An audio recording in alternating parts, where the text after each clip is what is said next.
सूत जी बोले, एक दिन परमानंद से निमग्न हुई चंचुला ने उमा देवी के पास जाकर प्रणाम किया और दोनों हाथ जोड़कर उनकी स्तुति करने लगी।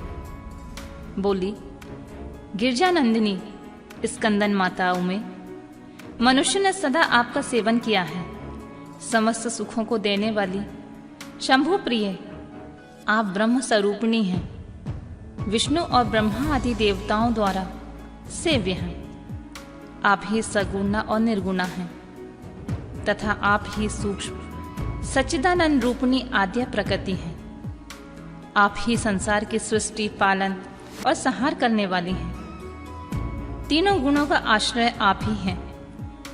ब्रह्मा, विष्णु और महेश्वर, इन तीनों देवताओं का आवास स्थान तथा उनकी उत्तम प्रतिष्ठा करने वाली पराशक्ति आप ही हैं। सूत जी कहते हैं, शौनक, जिसे सद्गति प्राप्त हो गई थी, वह चंचुला इस प्रकार महेश्वर पत्नी उमा की स्तुति करके सिर झुकाए चुप हो गई। उसके नेत्रों में प्रेम के आंसू उमड़ आए थे। तब करुणा से भरी हुई शंकर प्रिया भक्त वत्सला पार्वती देवी ने चंचुला को संबोधित करके बड़े प्रेम से इस प्रकार कहा, सखी चंचुले, सुंदरी, मैं तुम्हारी हुई इस प्रकार की स्तुति से बहुत प्रसन्न हूँ। बोलो, तुम क्या वर मांगती हो? तुम्हारे लिए मुझे कुछ भी अदेय नहीं है। चंचुला बोली, निष्पाप गिरिराज कुमारी, मेरे पति विदुर इस समय कहाँ हैं? उनकी गति कैसे हुई है यह मैं नहीं जानती। कल्याणमयी दीन वत्सले, मैं अपने उन पतिदेव से जिस प्रकार संयुक्त हो सकूं वैसा ही उपाय कीजिए। महेश्वरी महादेवी, मेरे पति एक शूद्र जातीय वैश्या के प्रति आसक्त थे और पाप में ही डूबे रहते थे। उनकी मृत्यु मुझसे पहले ही हो गई थी। ना जाने वे किस गति को प्राप्त हुए।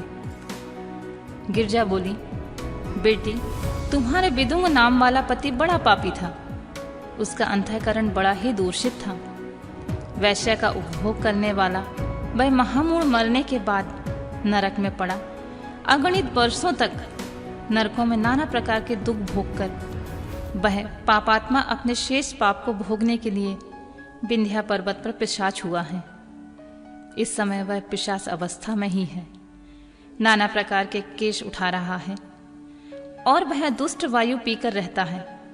वह सभी प्रकार के कष्ट सहता है। सूत जी कहते हैं, शौनक, गौरी देवी की यह बात सुनकर उत्तम व्रत का पालन करने वाली चंचुला उस समय पति के महान दुख से दुखी हो गई। फिर मन को स्थिर करके उस ब्राह्मण पत्नी ने व्यथित हृदय से महेश्वरी को प्रणाम किया और पुनः पूछा, महेश्वरी महादेवी, मुझ पर कृपा कीजिए और दूषित कर्म करने वाले मेरे उस दुष्ट पति का अब उद्धार कर दीजिए।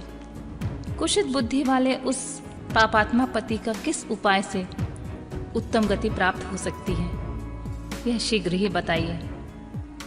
पार्वती ने कहा, तुम्हारा पति यदि शिव पुराण की पुण्यमयी उत्तम कथा को सुने तो सारी दुर्गति को पार करके वह उत्तम गति का भागी हो सकता है।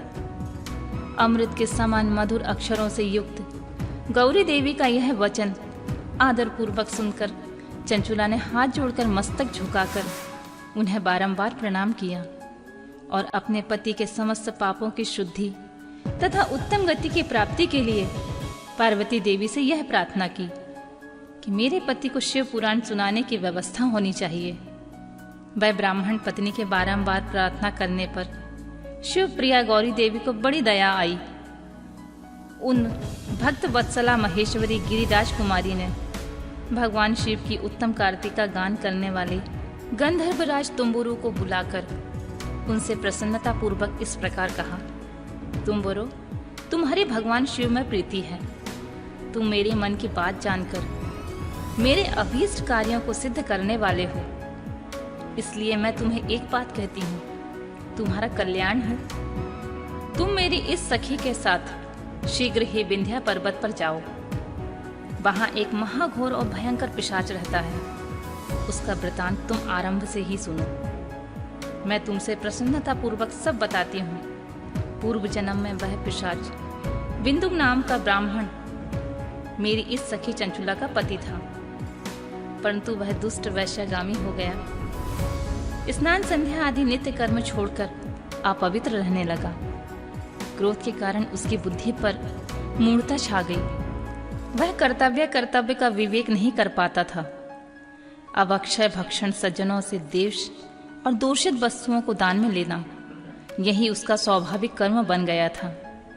वह अस्त्र शस्त्र लेकर हिंसा करता, बाएं हाथ से खाता, दीनों को सताता और क्रूरता पूर्वक पराये घरों में आग लगा देता था। चांडालों से प्रेम करता और प्रतिदिन वैश्या के संपर्क में रहता था। बड़ा दुष्ट था। वह पापी अपनी पत्नी का परित्याग करके दुष्टों के संग ही आनंद मानता था। वह मृत्यु पर्यंत दुराचार से ही फंसा रहा और फिर अंतकाल आने पर उसकी मृत्यु हो गई। वह पापियों के भोग स्थान घोर यमपुर में गया। वहां बहुत से नरकों का उपभोग करके वह दुष्टात्मा जीव और उस समय विंध्या पर्वत पिशाच पर बना हुआ है। वही वह दुष्ट पिशाच अपने पापों का फल भोग रहा है।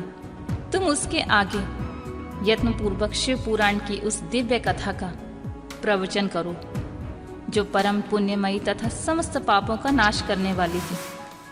शिव पुराण की कथा का श्रवण सबसे उत्कृष्ट पुण्य कर्म है। उससे उसका हृदय शीघ्र ही समस्त पापों से शुद्ध हो जाएगा और वह प्रेत योनि का परित्याग कर देगा। उस दुर्गति से युक्त होने पर बिंदुक नामक पिशाच को मेरी आज्ञा से विमान पर बिठाकर तुम भगवान शिव के समीप ले आओ। सूत जी कहते हैं, शौनक, महेश्वरी उमा के इस प्रकार के आदेश देने पर गंधर्वराज तुम्बरु मन ही मन बड़े प्रसन्न हुए। उन्होंने अपने भाग्य की सराहना की। तत्पश्चात उस पिशाच की सती साध्वी पत्नी चंचुला के साथ विमान में बैठकर नारद जी के प्रिय मित्र तुम्बरु वेगपूर्वक विंध्याचल पर्वत पर चले गए। जहां वह पिशाच रहता था, वहां उन्होंने उस पिशाच को देखा। उसका शरीर विशाल था। वह कभी हंसता, कभी रोता और कभी उछलता था। उसकी आकृति बड़ी ही विकराल थी। भगवान शिव की उत्तम कार्तिका गान करने वाले महाबली तुरंबुने ने अत्यंत भयंकर पिशाच को पाशों द्वारा बांध दिया। तदंतर तुम्बरु ने शिव पुराण की कथा बाँचने का निश्चय करके महोत्सव युक्त स्थान पर मंडप आदि की रचना की। इतने में ही संपूर्ण लोकों में बड़े वेग से यह प्रचार हो गया कि देवी पार्वती की आज्ञा से एक पिशाच का उद्धार करने के उद्देश्य से शिव पुराण की उत्तम कथा सुनाने के लिए तुम्बरु विंध्या पर्वत पर गए हैं। फिर तो उस कथा को सुनने के लिए लोभ से बहुत देवर्षि भी शीघ्र आ पहुंचे। आदर पूर्वक शिव पुराण सुनने के लिए आए हुए लोगों का उस पर्वत पर बड़ा अद्भुत एवं कल्याणकारी समाज जुट गया।